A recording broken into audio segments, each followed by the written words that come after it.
Bonjour tout le monde, dans cette vidéo nous allons analyser le rôle de la famille dans la construction des trajectoires individuelles de formation.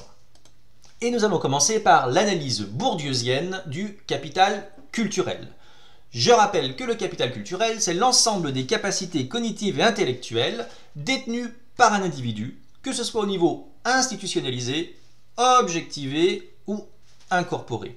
En clair, le capital culturel correspondra à une façon de penser, à une façon de s'exprimer, à l'accessibilité à la culture savante, aux livres, aux tableaux, et tout cela est bien évidemment validé par des diplômes. Le problème est le suivant.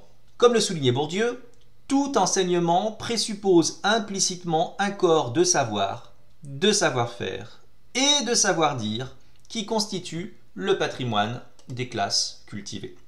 Et c'est là qu'effectivement, il y a un problème. Pourquoi? Le problème est suivant.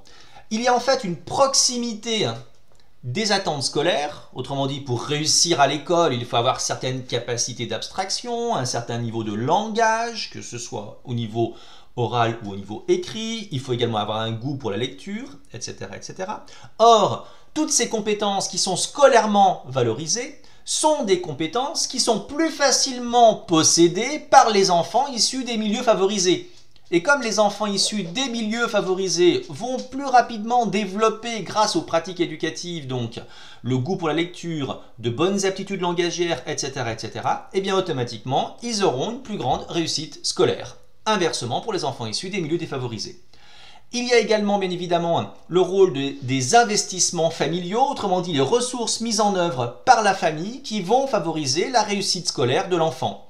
Que ce soit le fait que les parents soient au niveau affectif et psychologique présents pour aider l'enfant en cas de problème, qu'ils puissent subvenir par le biais de dépenses financières à la réussite scolaire de leur enfant, par exemple avec des cours particuliers.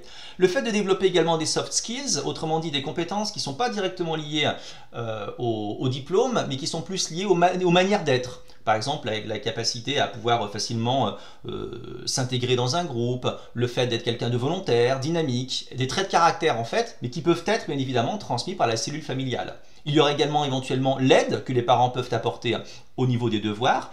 Si la culture écrite est au niveau familial ou inversement n'est pas favorisée, est-ce que le soir quand l'enfant va rentrer, il verra ses enfants lire les journaux, lire des livres, etc. ou alors au contraire regarder une série Netflix? Et il y a également bien évidemment l'ordre moral domestique et l'autorité familiale. Est-ce que les parents sont présents à la maison? Est-ce qu'il y a un ordre qui est établi? Est-ce qu'il y a des règles à respecter? Est-ce qu'il y a des horaires à respecter? Etc. etc. D'un autre côté, il y a des stratégies familiales qui vont être mises en place, autrement dit des moyens qui vont être utilisés par les ménages pour atteindre l'objectif de la réussite scolaire de leurs enfants. Et c'est là qu'on fait intervenir donc l'analyse de Boudon. Autrement dit, les familles vont effectuer des calculs coûts-avantages et vont avoir des attentes différentes. En fait, l'individu doit opérer un choix en comparant d'un côté les coûts liés à la poursuite des études, frais de scolarité, le fait que si on poursuit des études, pendant ce temps, on ne gagne pas d'argent, comme si on travaillait.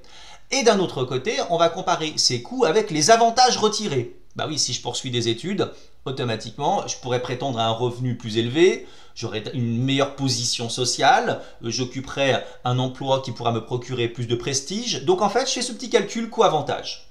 Et en fait, le résultat de ce calcul coût-avantage sera différent en fonction, bien évidemment, de l'origine sociale de l'individu.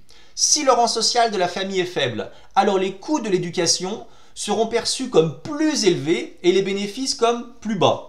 D'autant plus qu'avec le paradoxe d'Anderson, évidemment, ça ne va pas arranger les choses. Paradoxe d'Anderson qui souligne effectivement qu'on peut tout à fait avoir un niveau de diplôme plus élevé que ses parents, mais occuper une position sociale plus faible.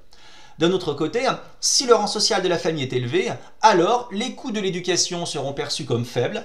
Au contraire, les bénéfices seront perçus comme plus élevés. Et pour terminer, les familles vont développer des stratégies de sélection au niveau par exemple du choix de l'établissement, du choix des options, des spécialités, etc. Les élèves issus des milieux favorisés sont souvent mieux informés, alors que ceux issus des milieux défavorisés ont moins d'informations, moins de moyens financiers, même pour contourner la carte scolaire, et par défaut, ils doivent très souvent opter pour des établissements plus proches de chez eux, où la réussite scolaire est souvent plus difficile.